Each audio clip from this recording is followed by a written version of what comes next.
Hello everyone. ये हमारी class 11th की बायोलॉजी क्लास है जिसमें हम एनसीईआरटी पढ़ रहे हैं। एनसीईआरटी को अच्छे से डिस्कस कर रहे हैं। लास्ट वीडियो में हमने यूनिट 1 का डिस्क्रिप्शन लिया था, यूनिट 1 को अच्छे से डिस्कस किया था। अब हम चैप्टर यूनिट 1 के चैप्टर 1 द लिविंग वर्ल्ड में अब आगे पढ़ रहे हैं। तो आपने बहुत सारे लिविंग ऑर्गेनिजम्स देखे होंगे। ठीक है, आपने वाइल्ड एनिमल्स देखे हों, बहुत तरीके के प्लांट्स देखे हों। आपने अपने घर में आपके अगर पेट्स हैं तो आपने पेट्स देखे हों, डॉग, कैट, बर्ड्स आपने देखी होंगी। ठीक है, आपने कभी कोई वाटर एनिमल देखा, फिशेस देखे होंगे, व्हेल, डॉल्फिन, बियर। ठीक है।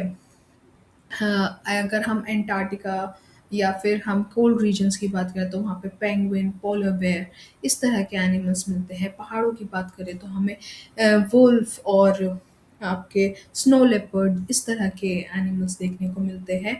तो हर जगह हमें लिविंग ऑर्गेनिजम्स देखने को मिलते हैं और इस चैप्टर में हम लोग लिविंग ऑर्गेनिजम्स के बारे में ही बात करने वाले हैं। राइट। तो अगर हम हैबिटेट की बात करें, यानी कि कहाँ ये लिविंग ऑर्गेनिजम्स आपको देखने को मिलेंगे, तो ये लिविंग ऑर्गेनिज्म चाहे आप कोल्ड माउंटेन्स में चले जाइए, वहाँ पर भी आपको देखने को मिलेंगे। चाहे आप फॉरेस्ट रीजन्स में चले जाइए, जंगलों में चले जाइए, तो वहाँ पर भी आपको वैरायटी, बहुत सारे लिविंग ऑर्गेनिजम्स देखने को मिलेंगे। अलग अलग तरीके के पेड़ पौधे, अलग अलग तरीके के जानवर, सब आपको देखने को मिलेंगे। अगर आप फ्रेश वाटर लेक, जहाँ पर नमकीन पानी नहीं होता, जो आपका झील होती है, वहाँ पर देखोगे तो आपको बहुत तरीके के फिशेस, एक्वाटिक प्लांट्स मिलेंगे। अगर आप समुद्र में देखोगे तो आपको different type of living organisms मिलेंगे।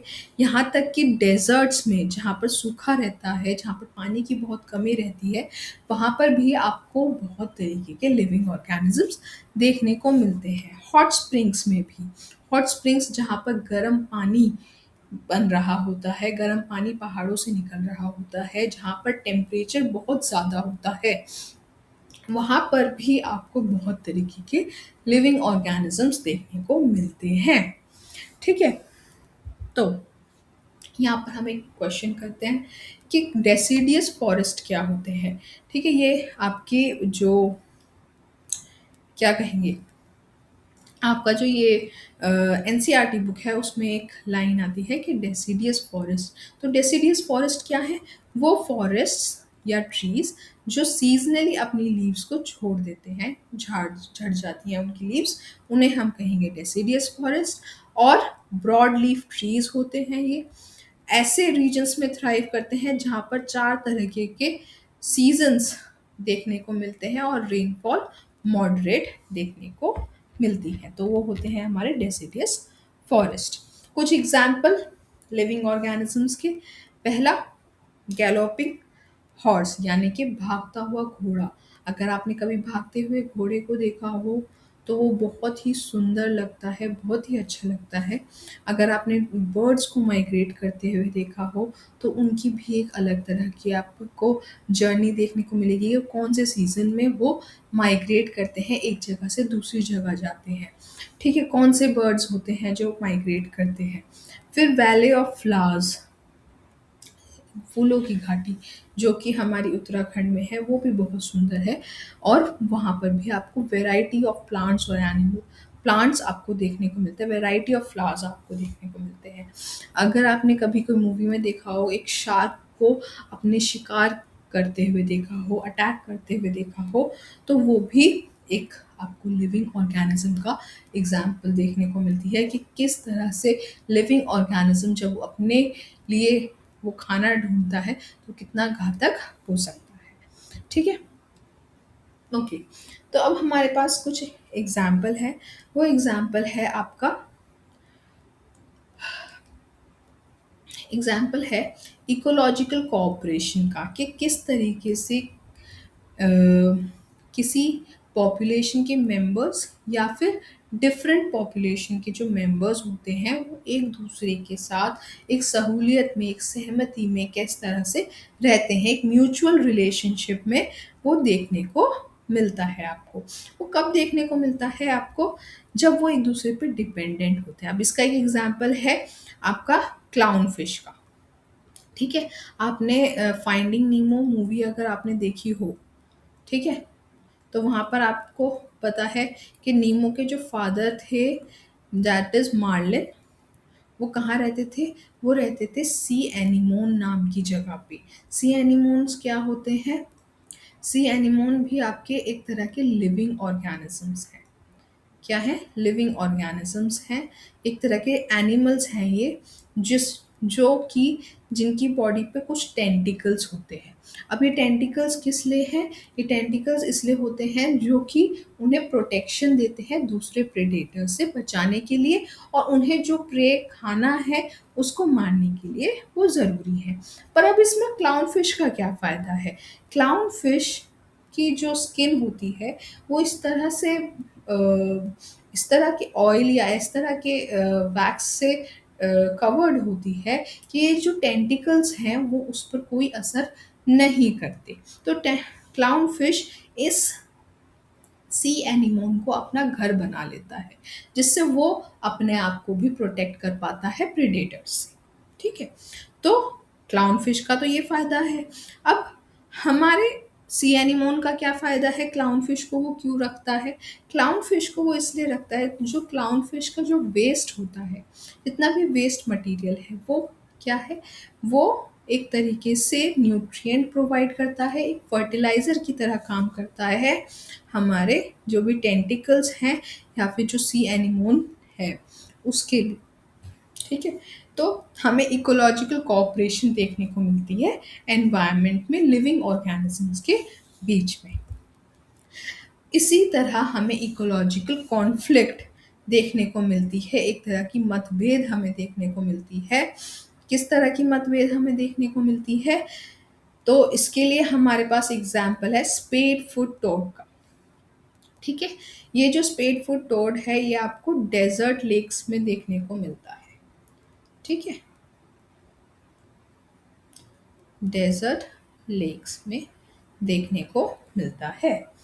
और यहाँ पर जब तक ये जो टोड है, ये जो फ्रॉग है, इसकी जो जनसंख्या है, जब तक एक लिमिट में है तब तक कोई दिक्कत नहीं, पर धीरे धीरे इसकी जनसंख्या बढ़ने लगती है। क्यों बढ़ने लगती है? क्योंकि रिसोर्सेज अच्छे हैं, अच्छा पानी है, अच्छे खाने पीने को सब कुछ सही मिल रहा है, तो ग्रोथ होगी, डेवलपमेंट होगा, रिप्रोडक्शन होगा, जनसंख्या बढ़ेगी इसकी।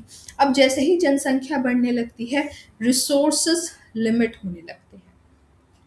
ठीक है, और रिसोर्सेज जैसे ही लिमिट होंगे, हमारे पॉपुलेशन में कंपटीशन आ जाएगा।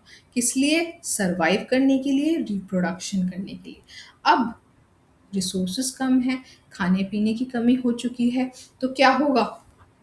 जो ये फ्रॉग है ये इवॉल्व करने लगेगा, इसमें कुछ चेंजेस आने लगेंगे। किस तरह के चेंजेस आने लगेंगे? इसके जो जॉ लाइन है, जॉज है, वो बहुत स्ट्रॉन्ग होने लगते हैं। टीथ जो है काफ़ी शार्प होने लगते हैं, शार्प टीथ डेवलप होने लगती है, और ये कार्निवोरस बनने लगते हैं। और कार्निवोरस बन के ये अपने ही पॉपुलेशन की मेंबर को, यानी कि अपने ही साथी संबंधियों को खाने लगते हैं, उनका अपना प्रे बना लेते हैं, उनके ऊपर फीड करने लगते हैं।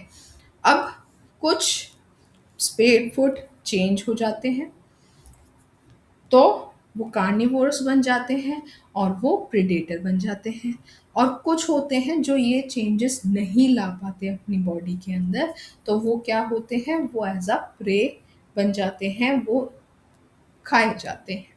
ठीक है, तो रिसोर्सेज की कमी की वजह से इस तरह के कॉन्फ्लिक्ट्स आपको पॉपुलेशंस में देखने को मिलते हैं। और ये भी एक तरह का लिविंग ऑर्गेनिजम्स किस तरह से रिएक्ट करता है अपने एनवायरनमेंट की तरफ, ये उसका पार्ट है। ठीक है, ओके, अगर हम एक सेल की बात करें, तो एक सेल अपने आप में ही एक कंप्लीट लिविंग ऑर्गेनिज्म है, एक फंक्शनल यूनिट है लाइफ का। ठीक है, इसमें सारे फंक्शंस जो एक लिविंग ऑर्गेनिजम्स में होते हैं वो ये कर सकता है। ठीक है, किस तरह के फंक्शंस, जैसे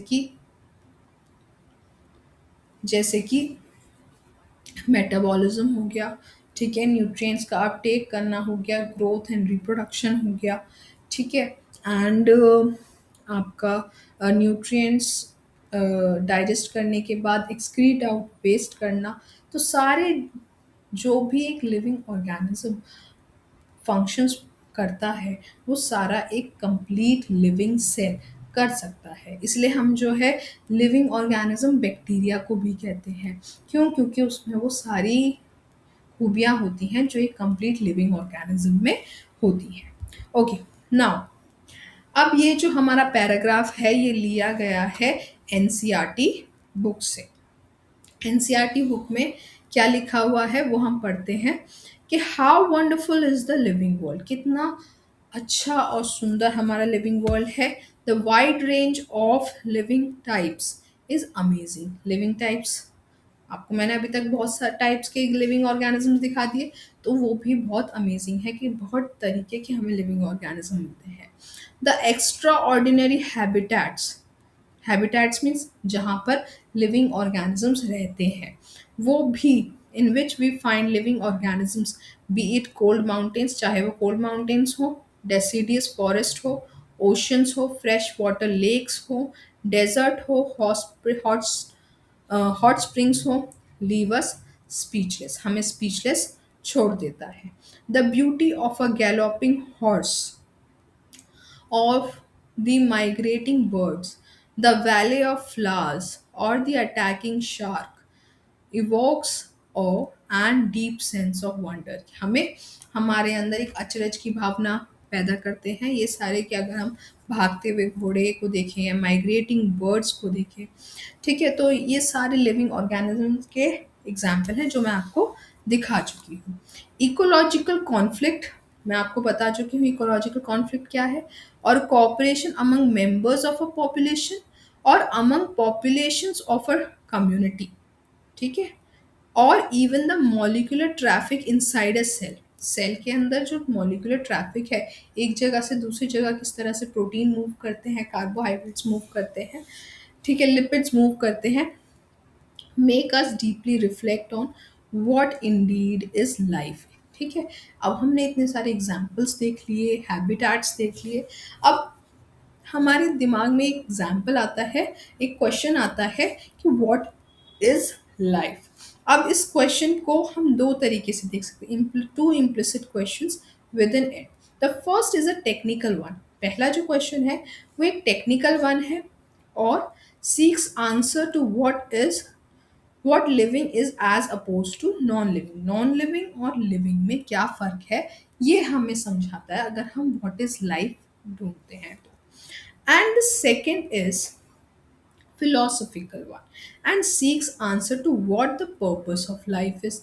और अगर हम दूसरी तरीके से देखें तो what is life, क्या है हमारा जीवन, तो ये एक तरह से फिलोसफिकल क्वेश्चन भी हो जाता है कि हमारा जो जीवन है उसका क्या मकसद है, किस लिए हम इस धरती पे आए हैं। इस तरह पर हम लोग क्या हैं, हम लोग तो साइंटिस्ट हैं, हम लोग बायोलॉजी पढ़ रहे हैं, तो हम फिलोसफिकल क्वेश्चन ना देख के हम जो है फर्स्ट क्वेश्चन को अटेम्प्ट करेंगे कि what is actually living organism, what is life, ये